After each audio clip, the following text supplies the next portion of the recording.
Je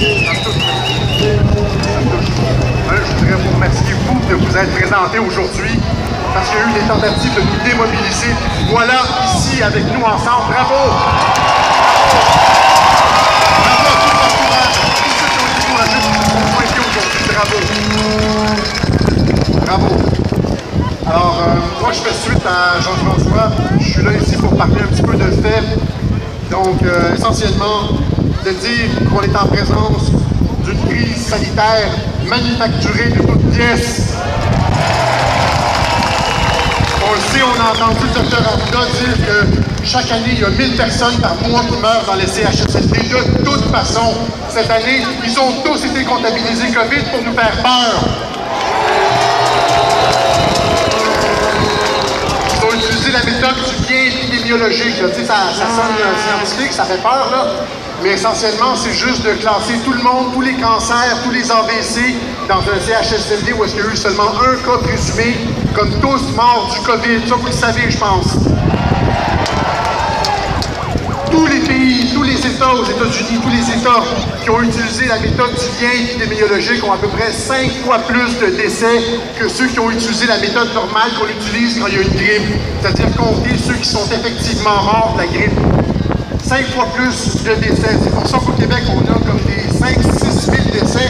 On a comme à peu près 80% des décès au Canada. C'est juste la fraude statistique, c'est juste une façon de compter. Il n'y a pas plus de personnes qui sont mortes du COVID au Québec qu'en Ontario. C'est juste la façon de compter qui sont changées pour nous faire peur.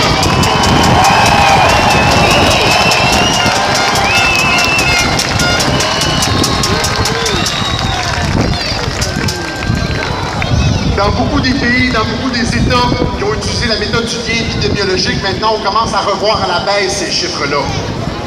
Il commence à avoir des révisions de chiffres, on coupe par moitié les morts, etc. Ça ne se passera pas au Québec, évidemment, parce que le Dr Arruda a bien pris soin d'effacer ses traces. Hein? Il a dit qu'il n'allait pas avoir d'autopsie pour les cas présumés de COVID, c'est-à-dire tous ceux qu'on a rentrés dans le lien épidémiologique, mais on ne vérifiera pas s'il y a eu un crime, une fraude statistique. Il a couvert ses traces, leur petit.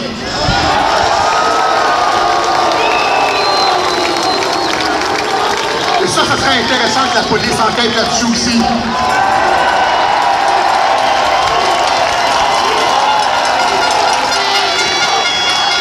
Donc aux États-Unis, seulement aux États-Unis, on pourrait parler des chiffres en Italie, mais seulement aux États-Unis, seulement 6% des décès enregistrés, catégorisés comme COVID, sont morts effectivement du COVID.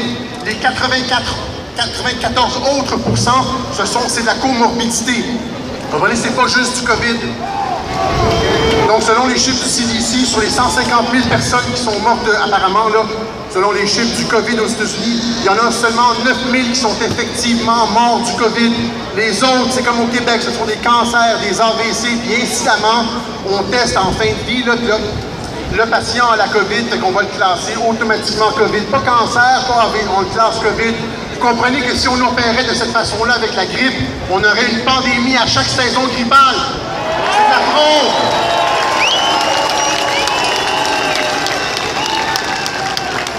Le COVID n'est pas une maladie dangereuse. Elle se comporte exactement comme tous les virus respiratoires que l'humanité a rencontrés. Ça arrive pendant l'hiver, ça s'attaque aux personnes faibles, aux personnes qui ont des conditions médicales graves, puis ça disparaît au printemps, comme ça a disparu au printemps, ça ne revient pas.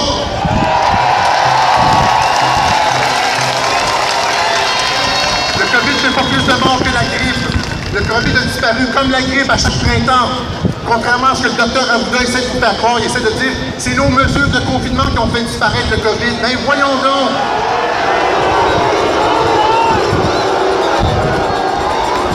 Ça fait 3 mois que l'épidémie est terminée, mais les médias et le gouvernement continuent à nous embrigader dans un système de contrôle social toujours plus contraignant, en faisant croire frauduleusement au public qu'on est toujours dans une pandémie dangereuse. Les salopards, comme on dit à Radio-Québec.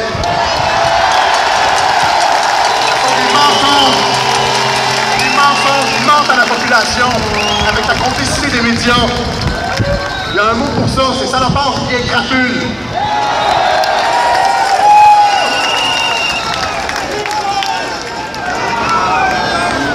vaccin aussi, hein, donc, en tout cas, ça restera à être prouvé. C'est à la police de faire son travail pour ça. On n'ira pas jusque-là en public, là. Entre nous, on sait c'est quoi.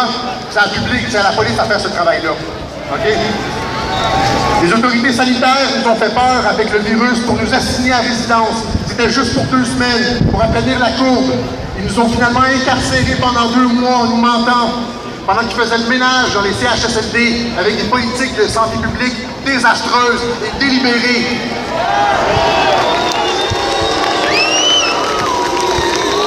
Ils nous ont menti sur les masques à l'arrivée du COVID, puis à la fin, pour les rendre obligatoires, ils nous ont menti aussi. Alors que le virus ne pose plus aucun danger, il ne fait plus aucun mort. Ils nous ont aussi menti en disant qu'il allait falloir attendre jusqu'au vaccin pour suspendre les mesures d'urgence sanitaire. Mais là, qu'est-ce qu'on a appris la semaine dernière? C'est que non, ça va continuer, même après le vaccin, ça va continuer de façon indéfinie, les mesures d'urgence sanitaire. Ça n'a plus rien à voir avec le virus. C'est du contrôle social, ça n'a plus rien à voir avec le virus.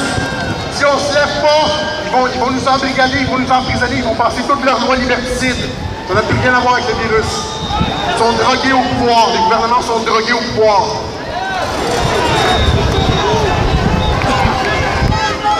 Contrôler la population, contrôler socialement une population par la peur, en créant artificiellement une crise, c'est la définition classique de la dictature et de la tyrannie. C'est ça la définition de la tyrannie. C'est ça qu'on voit au Québec.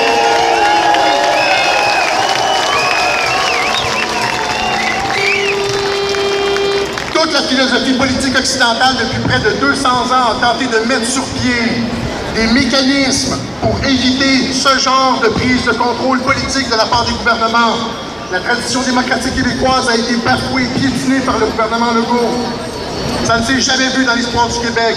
Le gouvernement Legault n'est pas seulement en train de détruire la classe moyenne à travers des faillites d'entreprises en cascade, il est en train de détruire psychologiquement une génération entière de petits Québécois. C'est pour ça qu'on se bat.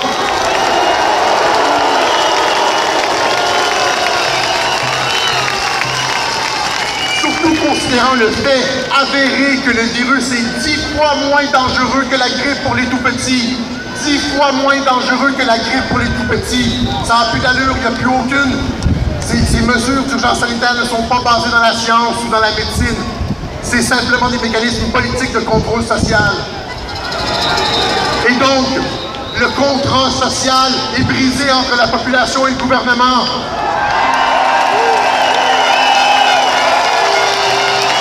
C'est pour ça qu'on demande l'aide de la police. Avec nous, la police, avec nous, la police, avec nous, la police, avec nous.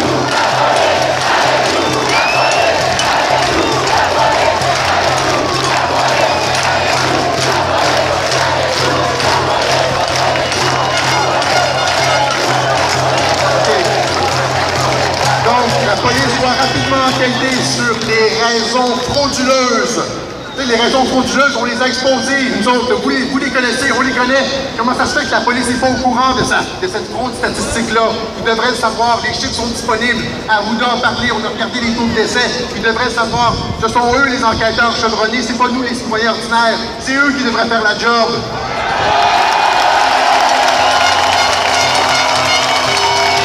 Donc la police doit rapidement enquêter sur les raisons frauduleuses qui ont mené à la suspension indue de nos droits et libertés.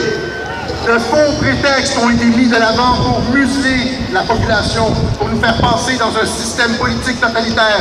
La police doit résister à ce coup d'État en douce et respecter leurs promesses de servir et protéger. Comme les médecins se doivent de respecter leur serment d'Hippocrate et de permettre la chloroquine.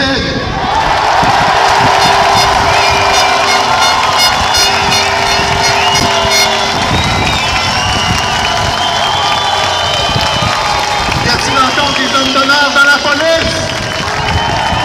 On l'espère.